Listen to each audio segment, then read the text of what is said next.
You are kindly requested to submit copies of your CV, tax clearance certificate, the Ghana Revenue Authority Secretariat, to the Appointments Committee on the second floor. And the letter adds, you are further requested to provide the names of 10 guests who will be present to witness your vetting. Please find attached guidelines for the preparation of your CV.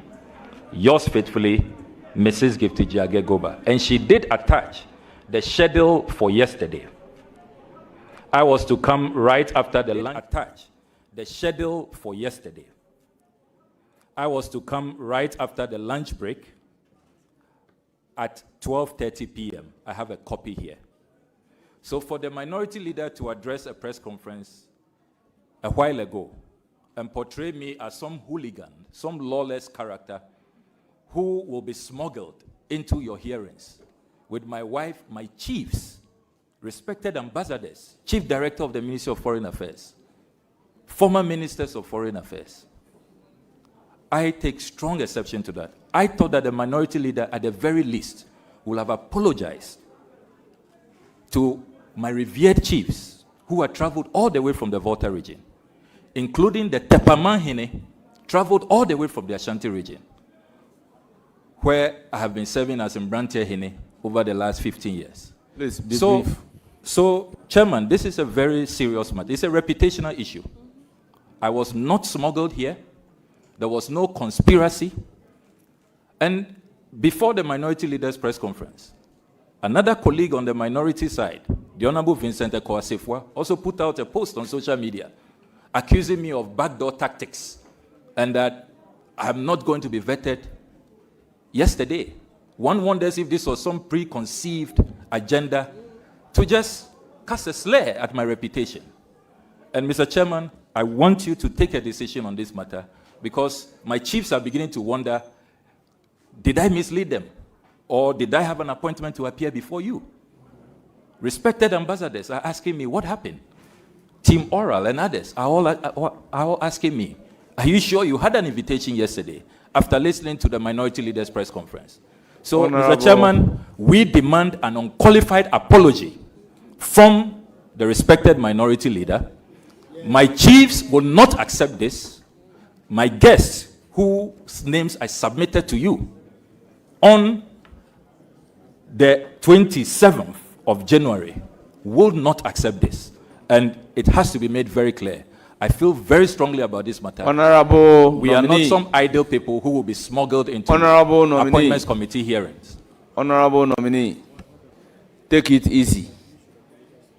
I think as a committee, we've taken some responsibility.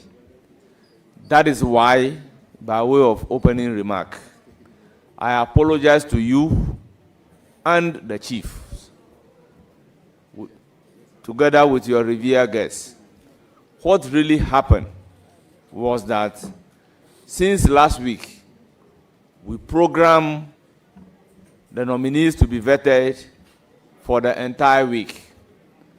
As a result of a derogatory statement against me and the members of the committee, we've taken Wednesday to deal with the problem. And that has affected our calendar, and same should have been communicated to those who were unable to vet on that Wednesday. I agree to the fact that you are scheduled to be vetted on Wednesday. The letter that you read actually came from the secretary as directed by Bernard Ahiafo, the chair of the committee. So as a matter of fact, you did not smuggle yourself to be vetted yesterday. The letter was not retracted for you to be scheduled. So that was the shortfall. And on behalf of the committee, we render a sincere apology to you and your revered guests. So, honorable nominee, I think the apology from the chair should settle the issue. Thank you very much. then we then proceed to ask you. So, to Mr. tell Chairman, us how about the about press conference? The press conference addressed by the minority. the leader. media At least he should speak to it. is covering us. And I've stated clearly that the committee takes responsibility. We wrote a letter to you.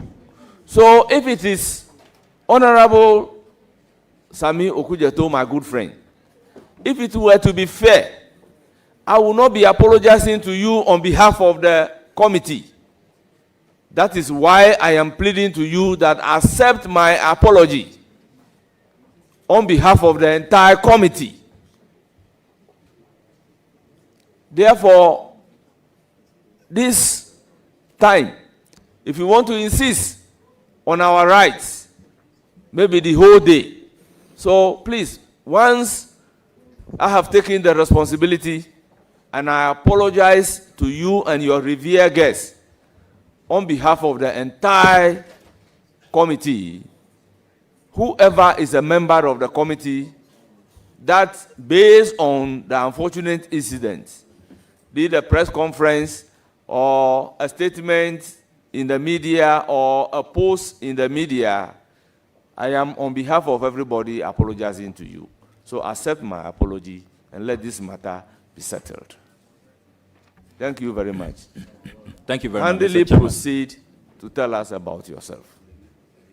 I'm grateful, Mr. Chairman. Mr. Chairman, my name is Samuel Okudzeto Ablakwa, born on the 11th of August, 1980, in Accra.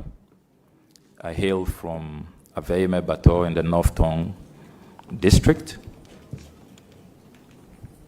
By way of basic education, I was in Association International School at Airport, proceeded to the only secondary school in the world, Presbyterian Boys Secondary School, and then proceeded to the University of Ghana, where I read political science, philosophy, and economics. I have a master's in international politics and defense, another master's in communications and PR,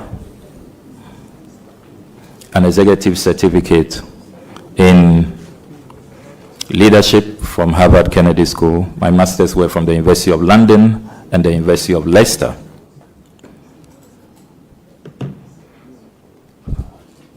I also have a professional Prince II qualification.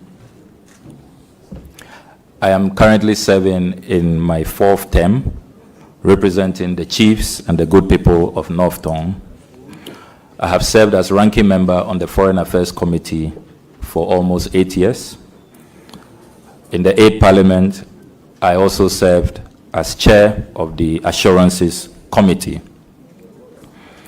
I've held various positions in public service, including Deputy Minister for Information, appointed by His Excellency Professor John Evans Atta-Mills of blessed memory.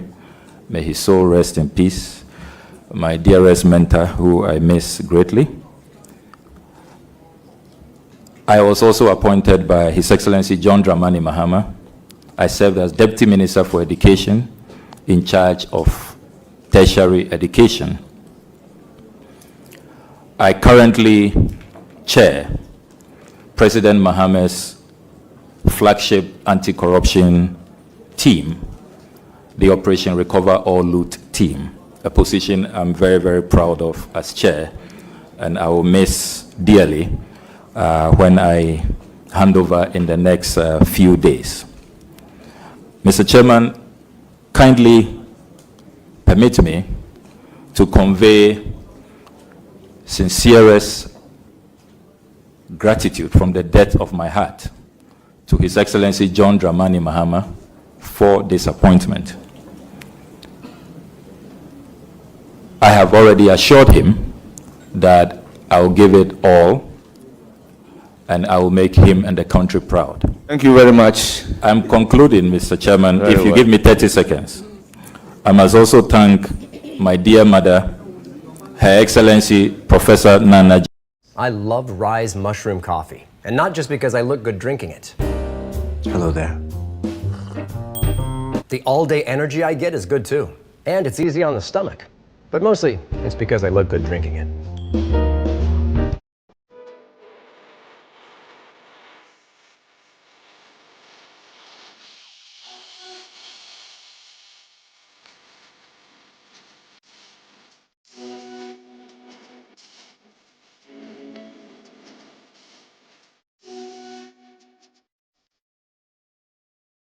I definitely reserved the best for last. My loving, dear, supportive wife, who has always stood by me. I thank you very much, Mr. Chairman.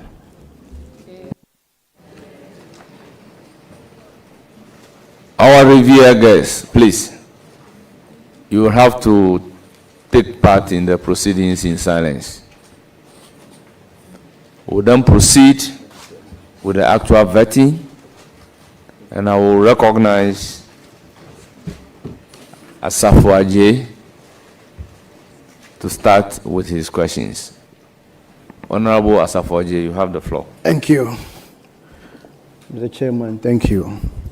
Honorable Minister, I would like to congratulate you once again.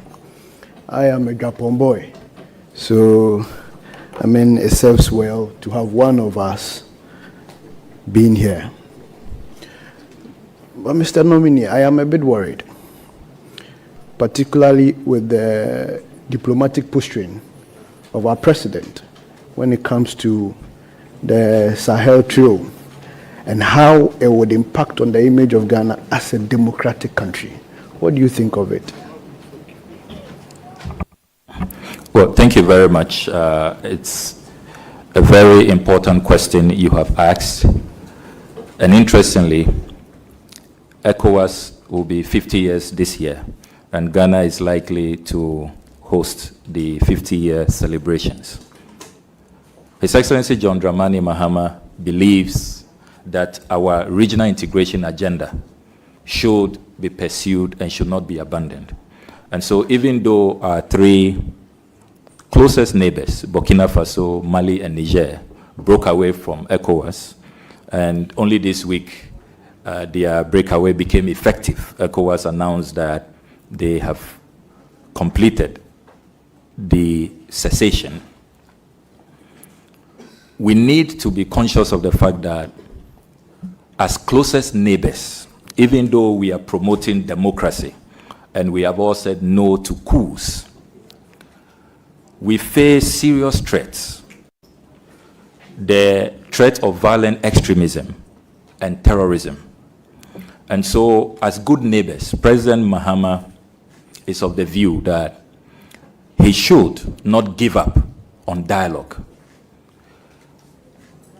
Article 40 and Article 73 of the 1992 Constitution enjoins the President and all of us who will be working in the foreign service space that our strategic national interest should always be at the center of our foreign policy considerations. If you have your neighbors who are being totally taken over with extremism, terrorism, and indeed, all our neighbors have been attacked except Ghana.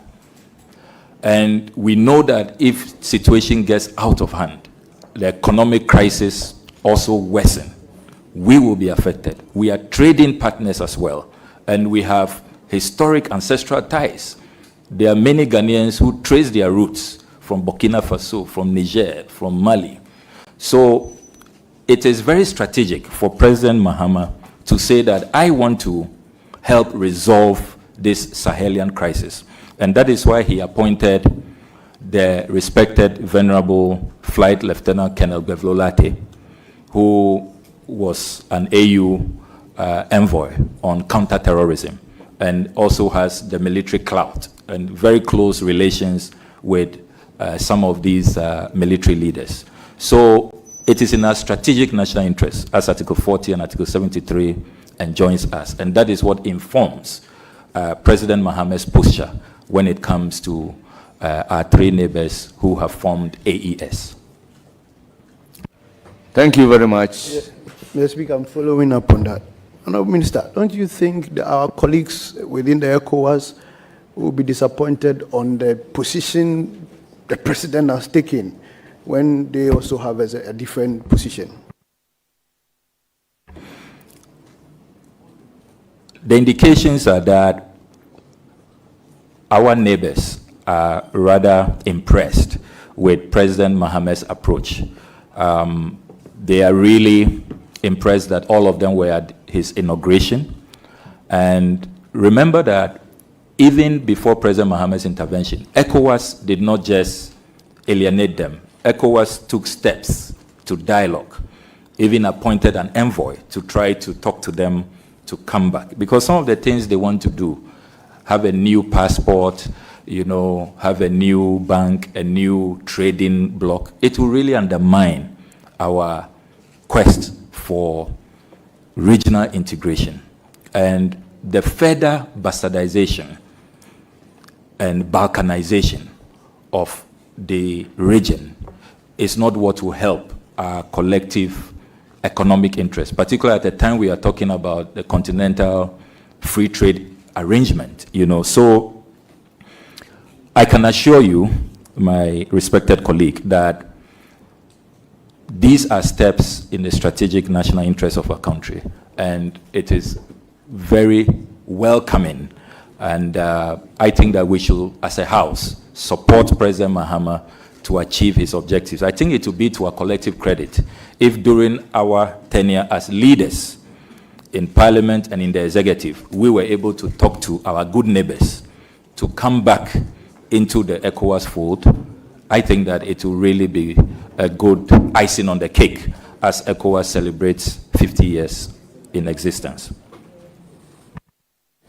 The Chairman, I want to ask the nominee again. That is your second question. That's my second question, I admit.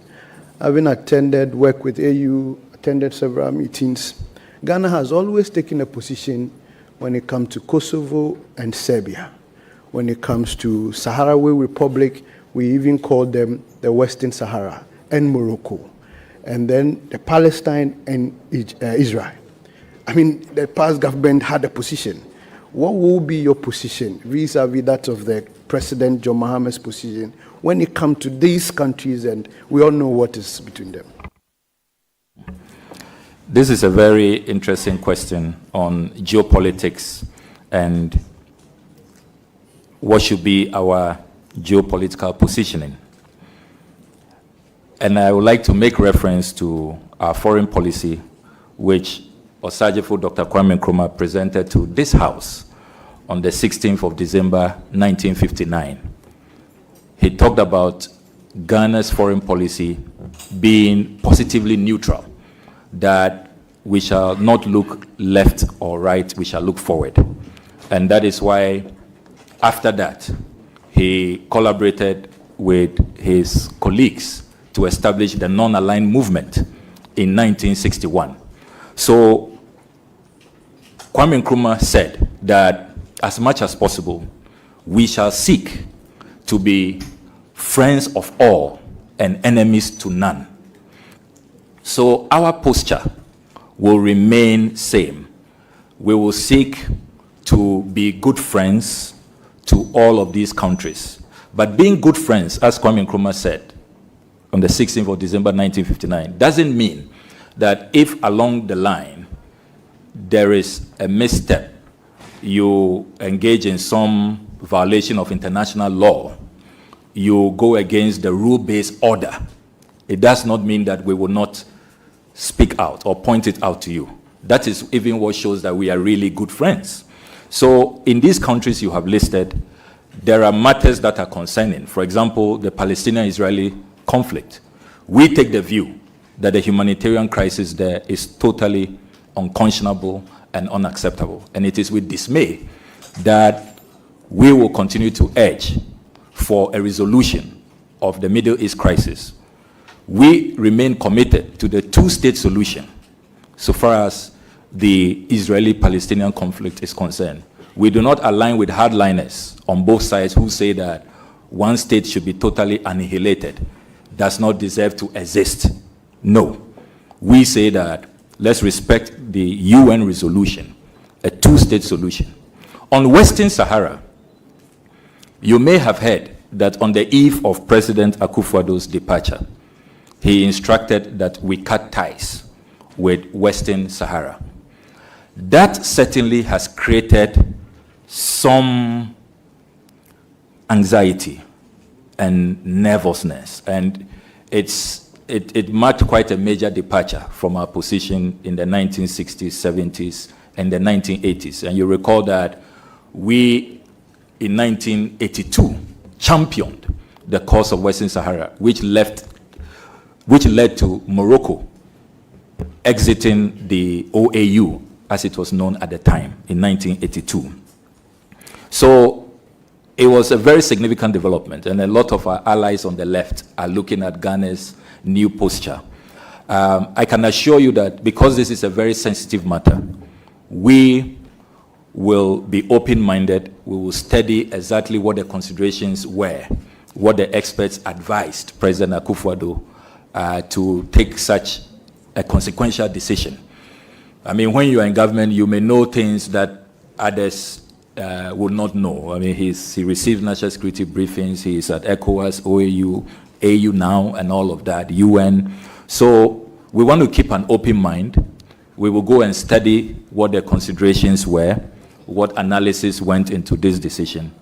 But the assurances I can give you, based on our foreign policy, is that we remain friends of all, enemies of none. Even if diplomatic ties may appear strained, as it is now in the Western Sahara question, it does not mean that our good friends in Western Sahara, we are going to disown them or cut ties with them in terms of the real people-to-people, cultural, and, if you like, ideological ties.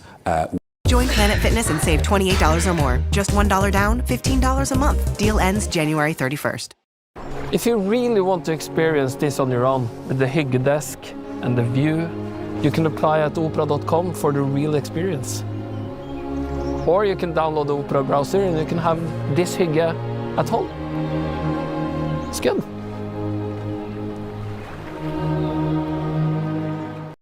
We find a resolution moving forward. Thank you.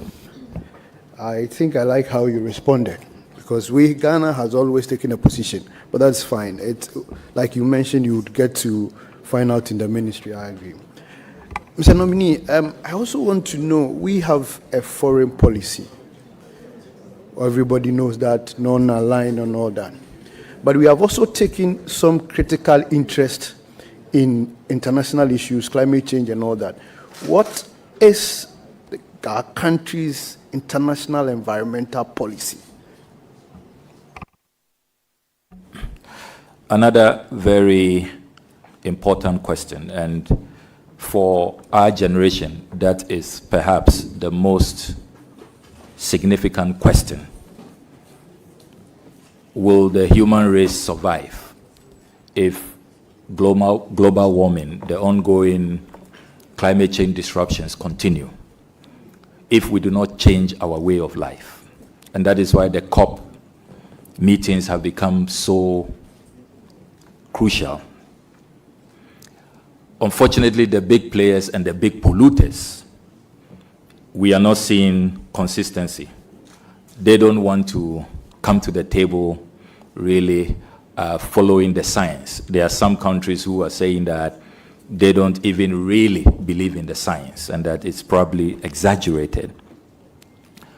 What I like about the foreign ministry is that we facilitate these engagements amongst key sectors. So on climate change, the Ministry of Environment, Science and Technology will be the lead ministry.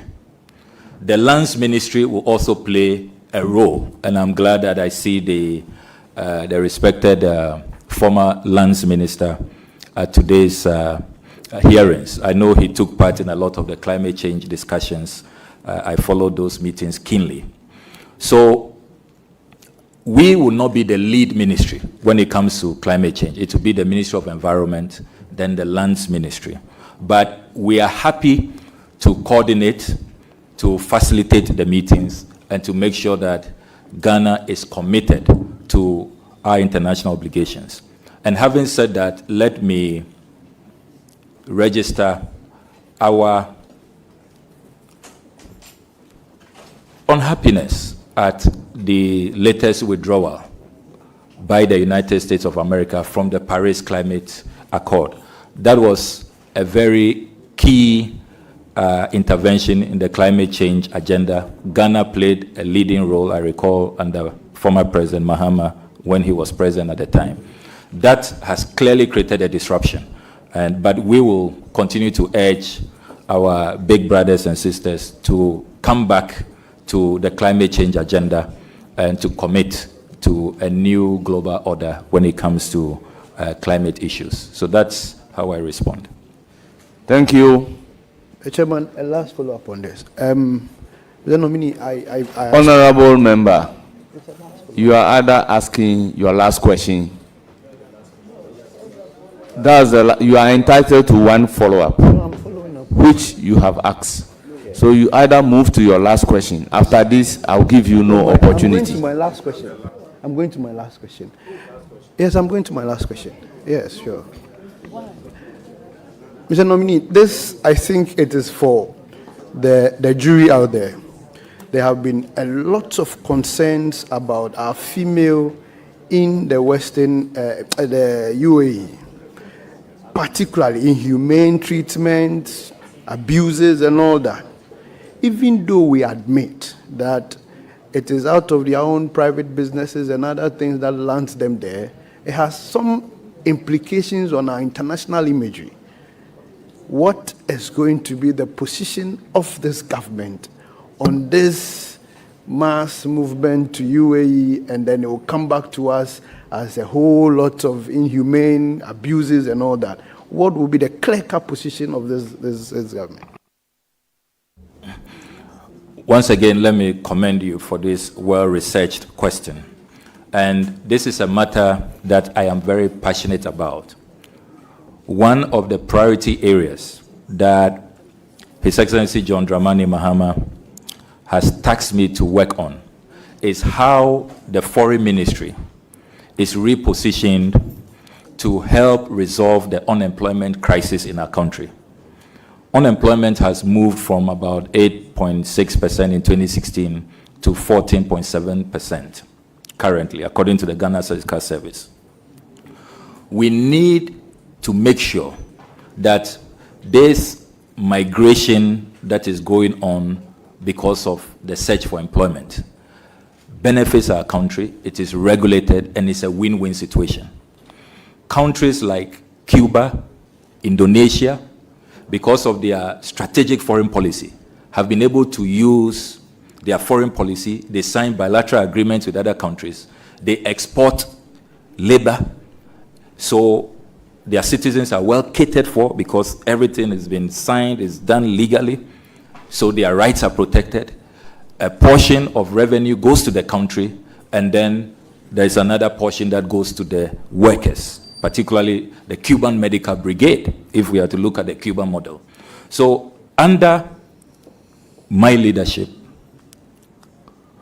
I will seek to aggressively pursue economic diplomacy in a way that allows for bilateral agreements to be signed. There are many countries looking for Ghanaian nurses, looking for Ghanaian teachers, looking for Ghanaian professionals, looking for Ghanaian workers in the domestic setting, artisans.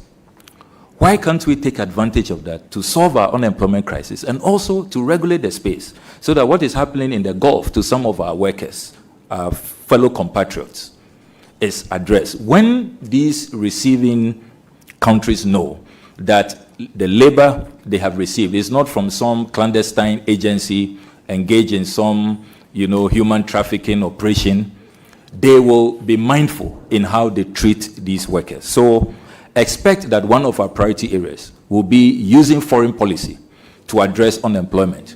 We can make sure that brain drain becomes brain gain, where these bilateral agreements will help create jobs for the young people of our country. You go out there to the UK as a nurse, as a doctor, if it's probably for a 5-year period, you get some new skills, you build capacity, you can decide to come back with some good, foreign currency, and the country also benefits. So expect that we will formalize these arrangements and we'll be very deliberate and aggressive about it to create jobs for our young people.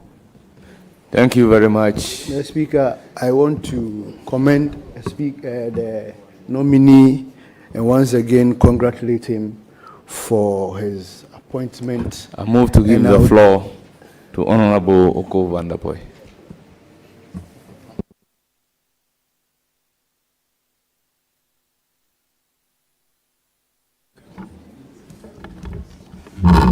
Thank you, Mr. Chair. Nominee, congratulations.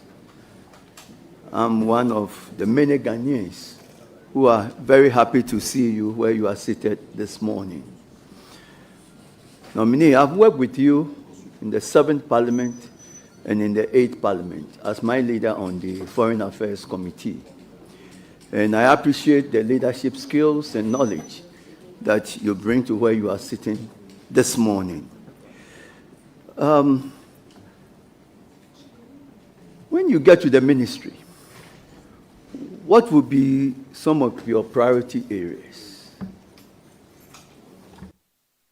Well, thank you very much, Dr. Oko Vanderpoy, and thank you for the kind words and the tremendous support you gave me for 8 years on the Foreign Affairs Committee as my deputy ranking. I have just talked about one of the priority areas, economic diplomacy, pursuing bilateral agreements to create jobs for the young people of our country in a regulated migration that benefits the individual and the country. The other thing that I want to reform is our passport regime.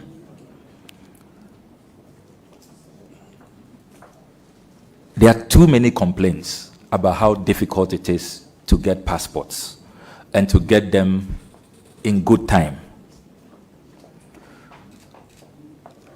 I have been going through some briefs and I noticed that we have a backlog of over 70,000 passports that have not been collected. Then there are issues with the middlemen, Goro boys and all of that. I recall the former foreign minister, the Honorable Sheila Yokoboche, storming the passport office in frustration and saying that, look, this crisis cannot continue. I would like to use technology to reform our passport regime. I don't think that we should still be requiring Ghanaians who have a Ghana card to go to passport office for their biometrics. This system of silos. Honorable nominee, the question was your priority areas. You mentioned economic diplomacy and you mentioned passport acquisition. If there is any other, mention it to us so that we can make progress. Well, thank you, Chairman. I thought that you will be interested in the details, how I'm going to implement these reforms. So just to be brief, I get your cue. I would want to engage the Ministry of Communications. I've already started talks with the Honorable Sam George so that you don't need to go to a passport application center if you have a Ghana card. We should be able to interface. It should be possible to sit at home, apply for your passport. And then also, I want to end this business of going back to the passport office for your passport. It's so outmoded. We can engage courier. Wawa is up and ready for you every morning with fresh coffee, hot sizzlies, and more. Mornings made easy.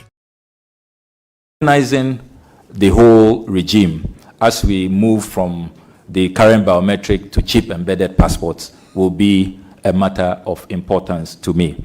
Then the third one, as I conclude, is a reform of the institution, the Foreign Service. I would like to introduce a department that will focus on delivery, the delivery unit. I want us to give clear KPIs to our ambassadors and our high commissioners. Now, where we are in the current global ecosystem. You can't be relying on aid, relying on loans, relying on other countries. Let's aggressively pursue economic diplomacy. When we send you there as an ambassador, it's not just to be attending events.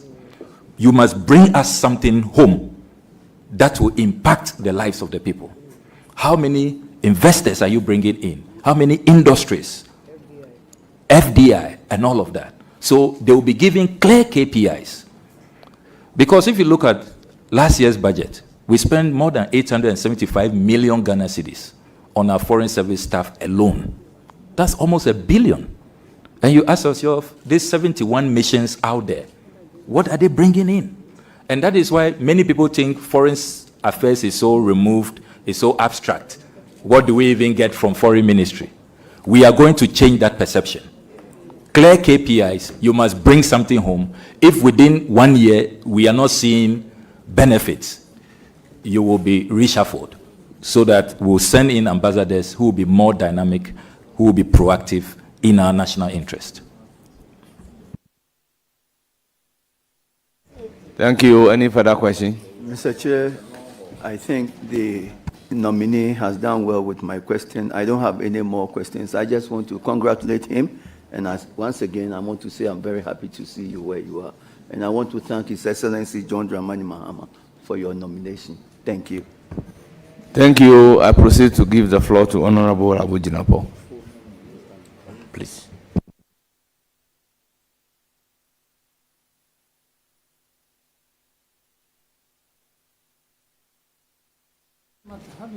Thank Honorable you. Thank Jinapo, you. you have the floor.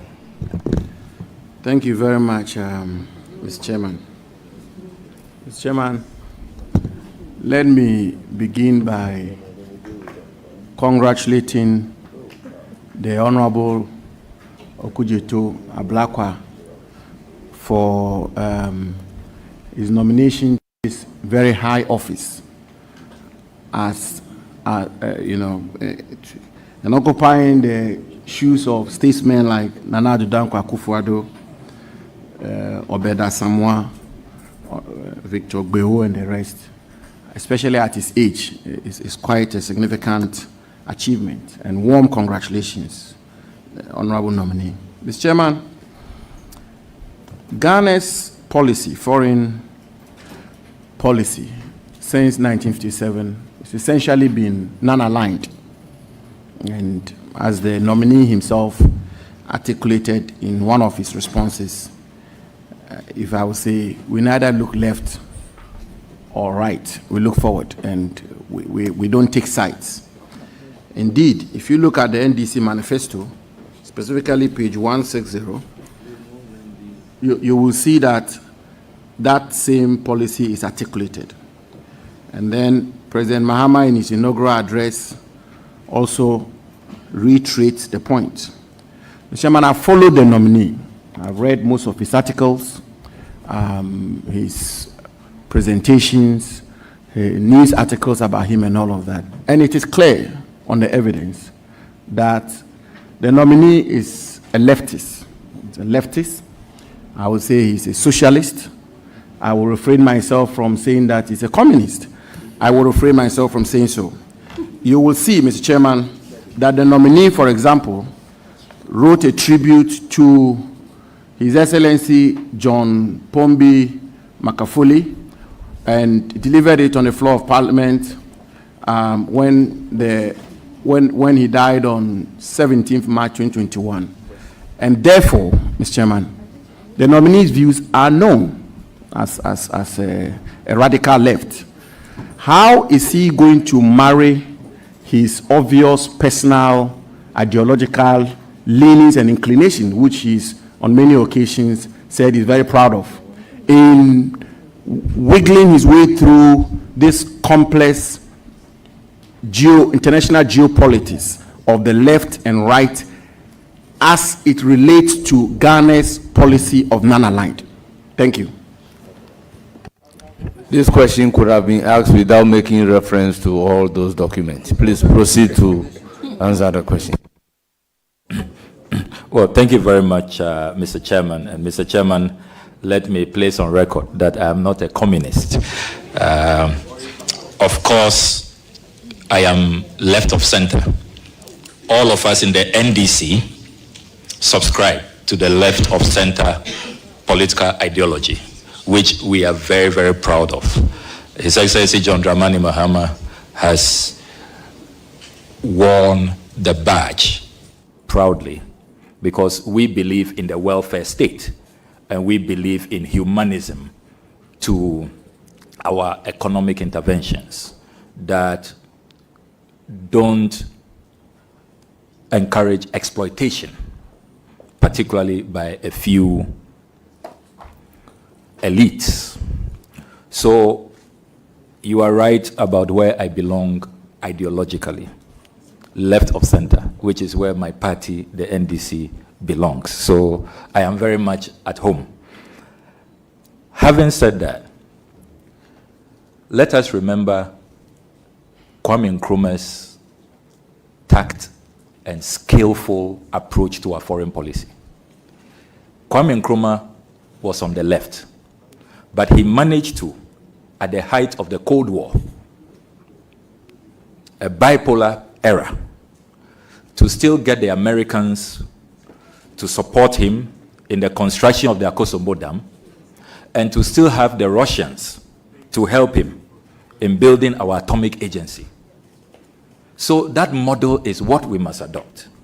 So our friends know where we belong ideologically, but they respect us and they know that we don't mean harm or we don't bear grudge or have any malice. We are friends of all and enemies to none. So be rest assured that even though I have left leanings, I will be very objective in pursuing our foreign policy, which Article 40 says must be guided by our national interests. Kwame Nkrumah did it, President Mahama has been doing it, receiving support from all sides. And in the current multipolar world, be rest assured that I will attend to this responsibility with all fairness and objectivity. Note from my CV that in the 8th Parliament, I was chair of the Ghana-Cuba Parliamentary Friendship Association, but also very active in our U.S. Ghana Parliamentary Friendship Association. Indeed, a proud member of the American Council of Young Political Leaders. So there are a few of us who straddle and who are liked by all sides because we are very objective in our dealings. So be rest assured, I consider myself a good friend of all the forces at play in the global arena. Chairman, that is reassuring, and I think, Mr. Chairman, it's important that we lay the proper foundations before we ask the questions so that both the nominee and the country... Please don't litigate with me. No, I'm not litigating, Chairman. I'm just... So I have a follow-up question.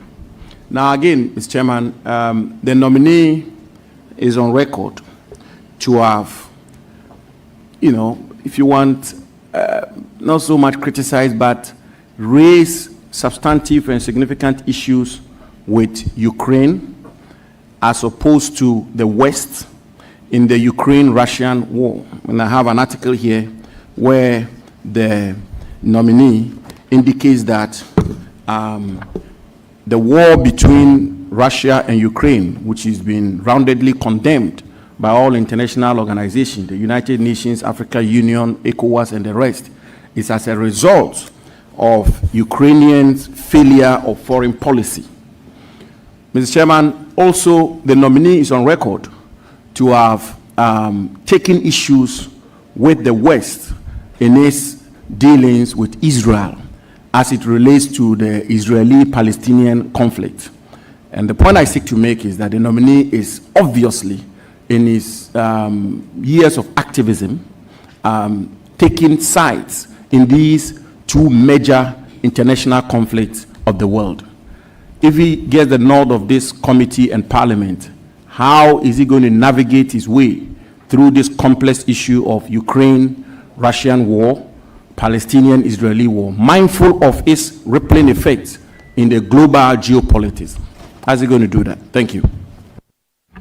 Well, thank you very much, and let me commend the Honorable Abu Jinapor for the well-researched question.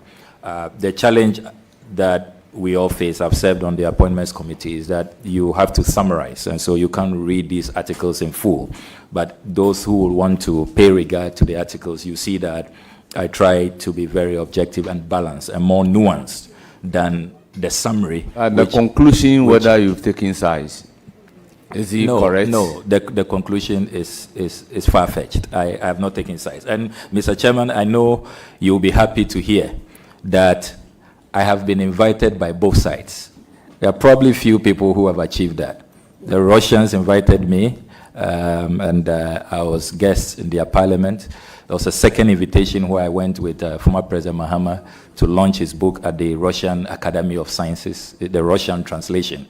And then the Ukrainians invited me. I spent a week there. We were, touring Kiev and other places. We went to the landmines. I helped them to even demine, some of the Russian mines that had been left in Ukraine. So that should tell you, the countries don't have any issues with me. Israel has invited me on a number of occasions. The Palestinians have also done that. Indeed, the Palestinian ambassador in Ghana is one of my very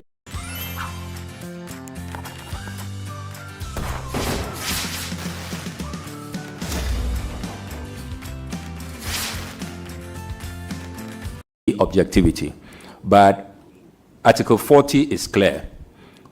We must also, in the pursuit of our foreign policy, be guided by international law, a rule-based order, international principles. So where our friends err, we should be bold to point it out. Because as Nkrumah said on the 16th of December 1959, when he presented our foreign policy to Parliament, he said that we will not be passive spectators, that as good friends, when you err, when you commit genocide, when you commit atrocities against women and children, we will point it out to you.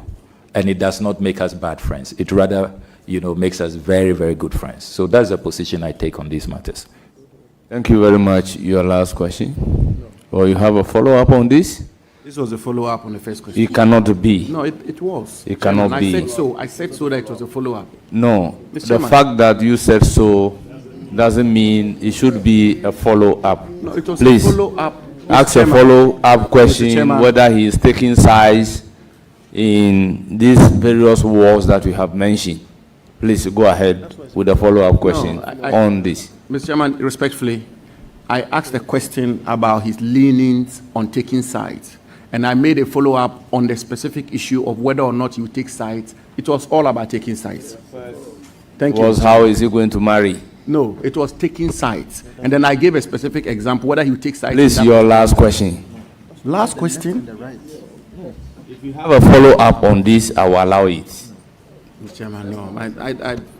This is it. I can give you the documentations I use. No, because it's a follow-up. It was a follow-up on the first question. Thank you.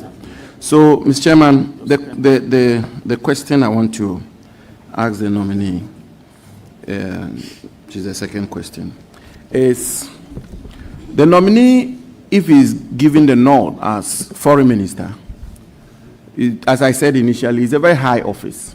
And as he himself has been articulating, it will require, in his words, rules-based. It will require a lot of fairness, objectivity, and all of that. Mr. Chairman, on 23rd December 2024, the nominee made a post where he alleged that unimpeachable evidence from the Lands Commission shows that the two daughters of President Akufo-Addo have acquired some state lands in cantonments, and that amounted to state capture. Mr. Chairman, the company which was the subject matter of this allegation was Nsunam Company Limited. Mr. Chairman, a search at the Lands Commission will show that the land in question is the property of administrators of the estate of Justice, the late Justice Johnson Sribo, a former justice of the Supreme Court and chairman of the Electoral Commission, who acquired the land as far back as 1969, specifically on 1st June 1969. And indeed, Mr. Chairman, at the time, the president's children were not even born.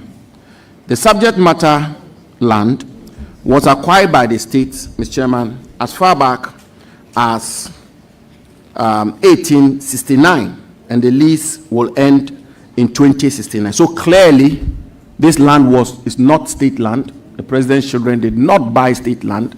On the evidence, on the record, it is absolutely clear that they did not buy state land.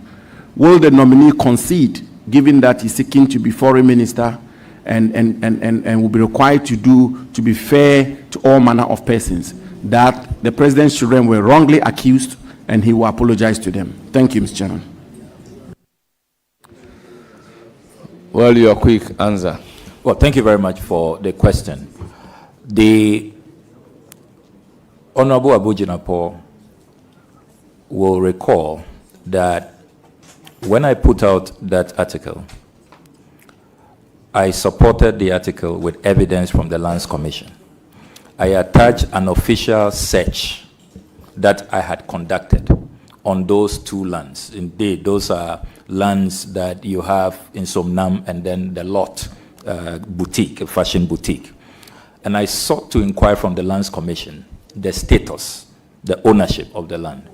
And the Lands Commission responded in that official search, which I published, and Ghanaians can go on my social media handles. You see the official search results, where the Lands Commission, in their response, indicated that all those lands are government lands. So in my article, I asked a question.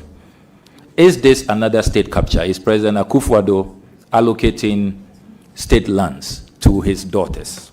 It was a question based on empirical evidence, what the Lands Commission had told me in writing as official search results when I put in that official search. So there is really no need to apologize on this matter. We need to probably be discussing reforming the Lands Commission. You were Lands Minister.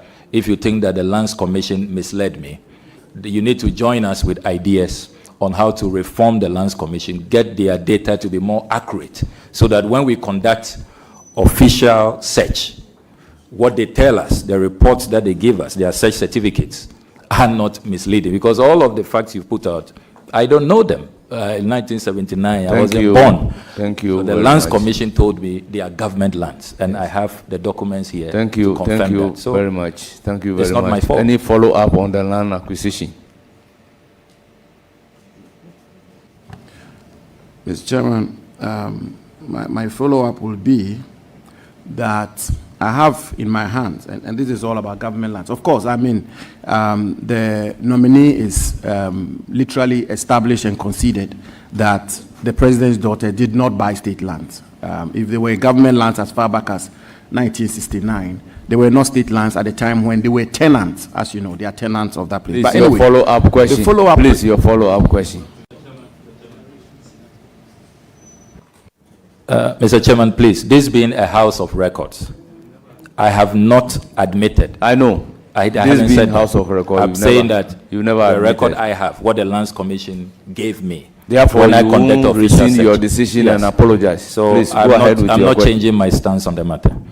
I've not litigated that. I will not litigate that. All that I said was that the evidence is clear that the land was bought as far back as 1969. The president's children are just tenants, so they did not buy state land. That's the point I'm making. It's not, I'm not litigating with you, Mr. Nominee. I'm just setting the record straight that they did not buy state land as you suggested.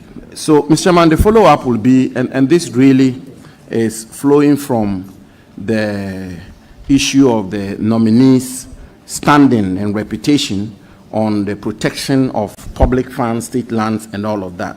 And the question is simple. I mean, I know the chairman is in a hurry to move on with his vetting. So long as the question relates to the acquisition as a follow-up, I will allow it. Yes. But if not, I will overrule you. Well, it relates to the protection of state estates, generally speaking. And the question is very simple. In that protection, Mr. Chairman, you will see that the nominee has, on multiple occasions, asked for, quotes, the state to eschew frivolous foreign travels by government officials, end quote. and gone at great length to make the point about how we need to be frugal.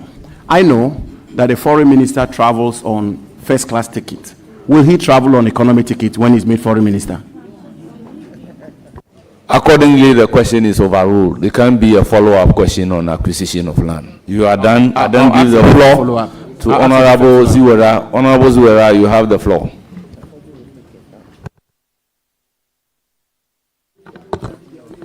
Thank you very much, Mr. Chairman. Thank you for the opportunity to congratulate my boss and my mentor and to wish him well. Congratulations, Honorable Ablakwa. Your leadership has been exemplary. Mr. Chairman, I served with Honorable Ablakwa on the Foreign Affairs Committee. And if you look for a team player, you'll find it in Honorable Ablakwa.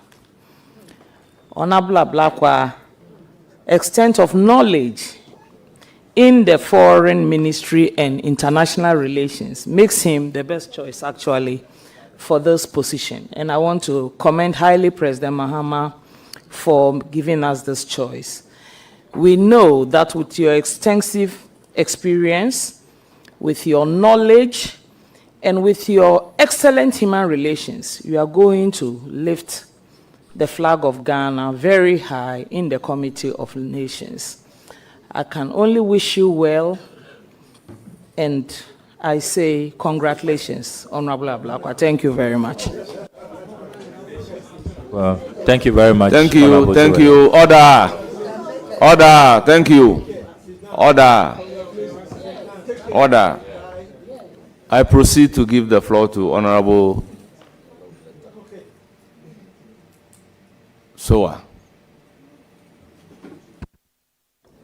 Thank you, Honorable Chairman.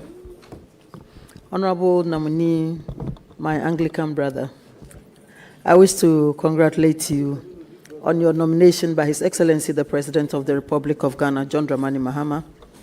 And I am sure and I trust that you are going to deliver well to the people of Ghana. My question, how will you make our embassies and high commissions more responsive to Ghanaians in the diaspora? Well, thank you very much, Honorable Odole. I call her the MP with the most embassies in Ghana. Virtually all the embassies and high commissions are in her constituency. This is a very, very important question, and Ghanaians in the diaspora are really concerned about how our embassies and high commissions can be more responsive. As ranking member, I advocated strongly for the establishment of a consular fund. I was shocked to learn that our hardworking foreign service staff have to sometimes contribute their own money from their pockets to assist distressed Ghanaians out there who need consular assistance. In the budget for the foreign service, we don't have a line item for consular relations. And you know, under the Vienna Convention on Consular Relations, 1963, countries must extend these courtesies to their citizens. So, as foreign minister, when given the nod, I will make sure that we establish the consular fund. We must make sure that this fund exists, that can be assessed by our foreign service staff to extend assistance, particularly in this period where the United States has announced mass deportations. Those who may be rounded up to be deported are entitled to consular support. We must get them legal assistance so that they are not just rounded up and deported, their rights violated. You know, sometimes even in the deportation, how they are deported, sometimes chained to seats and all of that, treated as criminals. That is a violation of their human rights. It affronts their dignity. And these are matters that I will pursue forcefully. So we will seek to establish the consular fund. And in the KPIs that we will be drafting for our diplomats, we will also make sure that they prioritize the needs, the concerns, and the plight of Ghanaians who are living abroad. Because really, why establish an embassy if you cannot take care of Ghanaians within that jurisdiction? So that will be a priority area. And I thank you for bringing it up. Thank you. I'm sure our brothers and sisters out there will be excited about your response. I wish to wish you well on your appointment as the Foreign Minister for the Republic of Ghana, and I pray God's blessings for you. Thank you, Mr. Chairman. Thank you. Thank you very much. I proceed to recognize Honorable Amprechum.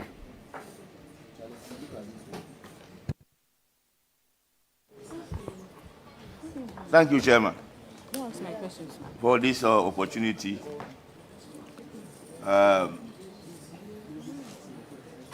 Honorable Sami, we meet again.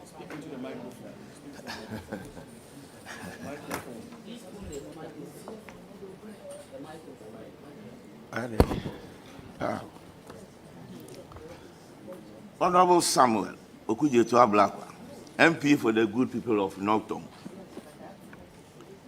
You are at the verge of becoming the number 3 diplomat of this great country of Ghana, after His Excellency John Dramani Mahama, the President, Her Excellency Jane Nana Opoku-Agyeman, the Vice President. Honorable nominee, permit me to remind you that the international arena